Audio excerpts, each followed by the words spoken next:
It's important for every individual to have a relationship with Christ because salvation is a personal, individual experience.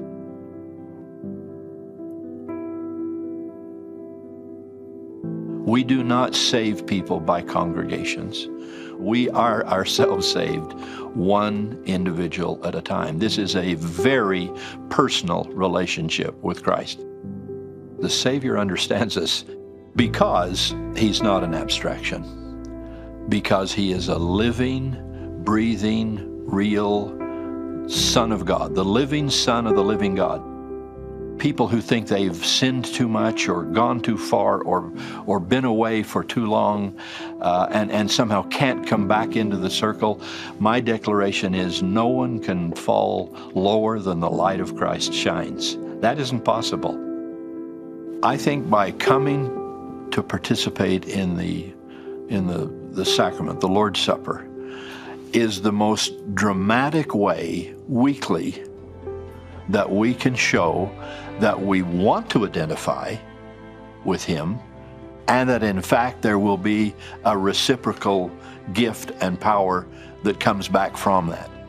As we come to participate and be solidly with the Savior in that act, that solidity and that engagement comes back to us, and we leave that congregation, we leave that meeting with a strength and a power and an understanding from Him that we didn't have before. Part of it is because we understand Him better, but clearly it represents the fact that He understands us.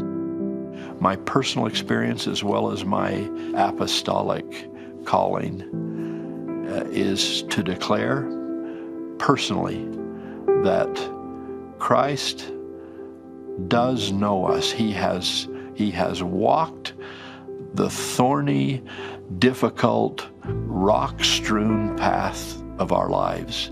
How He did that, I don't know. I don't know. He didn't have a divorce, so you could say, well, how does He know about me because I had one? I don't know how he does that, but if somebody out there's had a divorce, he understands. This sounds awkward to say, but God loved me in a sense almost as much as He loved His only begotten Son. At least I can say this, He gave His only begotten Son for me.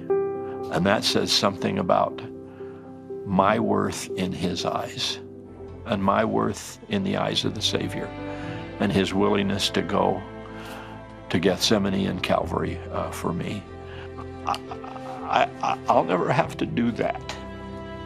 I don't have to bleed, and I don't have to die for somebody else's sin, and I don't have to be that lonely. But I understand it, and I love it, and I appreciate it. And what it means to me is that He understands me, that He loves me, and that He reaches me. So I can't explain how that happens. I just know that it does.